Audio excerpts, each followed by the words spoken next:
Mbahaye ikaze nanone kuri bimenyere hano. Reka dukomeze n'igice cya kabiri kivuga ku rupfu rwa Ryangombe rya Babinga mwene Nyundo.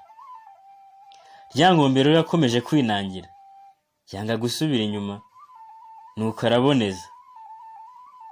Nibwo aciye imitwe na Nyagishya cy'impenebere gihetse umwana imbebe, ati yewe wa mugore we. Undi ati mpurguye. Umugore ati naguhurguye umaze kumpa impetso y'umwana wanjye. Ryangombe ati ndayiguha. Ryangombe amuha uruhu rw'inyemera ararwanga, amuha uruhu rw'impara ararwanga, amuha uruhu rw'impongo ararwanga, amuha uruhu rw'inzobe ararwanga, ndetse yewe amuha n'uruhu rw'isasu narwo ararwanga. Atese urashaka iki? Undi ati nshaka uruhu rw'inyamaswa iri muri kiriya gihugu. Ryangombe ati nibayihige ndaruguha. Ati nimungondagondere mbanze nsogore uyu mugore. Bamugondagondera ingando amwinjizamo. Niko kubwira Nyarwambari ati higa urenza, nuvumbura inyamaswa y'insindanya murampamagare. Nyarwambara arahize, imbwa zikoze hasi no hejuru, nuko zivumbura imbogo y'ihembe rimwe. Yohereza imbwa mu gihuru, bashyiraho bakosha badahanye, nuko imbogo yikoze ihembe irakunkumura irirenza. Bashyirayo babika mu rwinanuriro, irayikunkumura yijugunya inyuma yayo. Bashyiraho ikinyabutongo gitoto, irayikunkumura yijugunya inyuma yayo. Bashyirayo uruyongoyongo rwa Mirambi, irayikunkumura yigenza uko. Nyarwambari niko kujya ruguru atakira Ryangombe, ati imbwa zawe zashize. Undi ati higa urenza, nuvumbura inyamaswa y'insindanya murampamagare. Nyarwambara atoya, imbwa zawe zashize, ibintu byacitse birayoba, tabara. Ryangombe ubwo abamaze kuva kuri Nyiragishya cy'impenebere, aboneza ubwo. Ati iyo nyamaswa ni bwoko ki? Undi ati ukuboko n'ukuguru ni inka, ariko iyo nyamaswa yatuyobeye. Ryangombe atese mwashyizeyo Nyakayonga? Ndatoya, maze ahamagara imbwa ye Nyakayonga, ati nimuyishyireyo. Ashyiraho Nyakayonga. Imbogo yikoze ihembe irakunkumura ijugunya inyuma yayo. Ryangombe ngo abibone, ati Nyakayonga imbwa yanjye, Nyakayonga twajyanye ijuri, Nyakayonga twajyanye ijuri inyuma, Nyakayonga twajyanye i Burundi kwa Kiburungu, Nyakayonga nta gihugu tutajyanyemo, imbwa yanjye ntisize. Maze Ryangombe imboga arayendereza, haba hajeyo.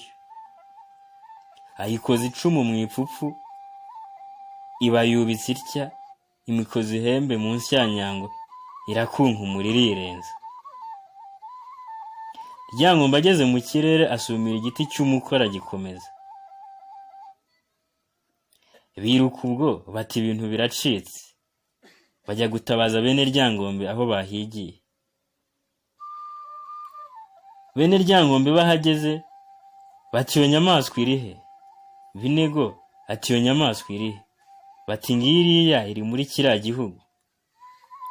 Atese mwabonye isete? Bati ukuboko ni inka, ukuguru ni inka, ariko iyo nyamaswa yatuyobeye. Binego bya Kajumba Rukarabankaba, Rutukuzambuga, Rwugumbira Mutara, inkuba Nyirakajumba yishe Nyirarume asangira na nyina, yishe Nyirudusinde tubura gicoca, yica Nyirurutoki rubura gihingira, yica Buranumye ku Rukamira, yica n'abatukanye barwana. Arayangagiza inyamaswa iba yabyutse. Yenda icumu arikoza mu rwano, arihingura mu nyuma, inyamaswa irirenga. nuko asanga Ryangombe. Ryangombe ahamagaza Mashira ati ngwino ngo utume kuri Nyiraryangombe. Mashira ati sinabona iryo mbwira Nyiraryangombe. Ati Kagoro ngo utume. Kagoro ati sinatunguka mu maso ya Nyiraryangombe ngo mbone icyo mubwira, nje kukubika ngo wapfuye.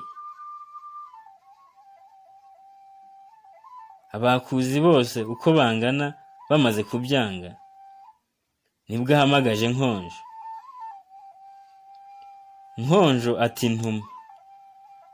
Ryangombe ati ugende umbwire Nyiraryangombe uti umwana umwe si umuryango, igiti kimwe ntikiba mu ishyamba, uti umugore ambandwe umugabo ambandwe, uti reba amata ya Gitare mu gitereko, wende n'icyahi cya Murenzi wera,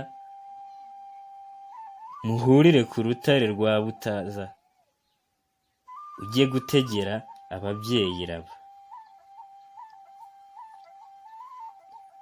Baragiye babikurije Nyiraryangombe. Nyiraryangombe amaze kubona ubutumwa, yenda icyahi cya Murenzi wera, yenda amata ya Gitare mu gitereko.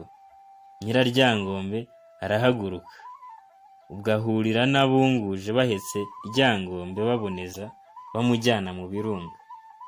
Ryangombe apfa atyo. Umuko Ryangombe yapfiriyemo niwo bita umurinzi. Iyo babandwa cyangwa baterekera. Umuko rero ni igiti gikomeye mu kubandwa kubera ko ari cyo cyakije Ryangombe gushwanyaguzwa n'imbogo. Ndabashimiye cyane bakunzi babimenyere hano. Ngurwo urupfu rwa Ryangombe. Nguko uko igiti cyitwa umuko ari wo murinzi cyabaye igiti gikomeye cyane ku babandwa, abaragura ndetse n'abaterekera.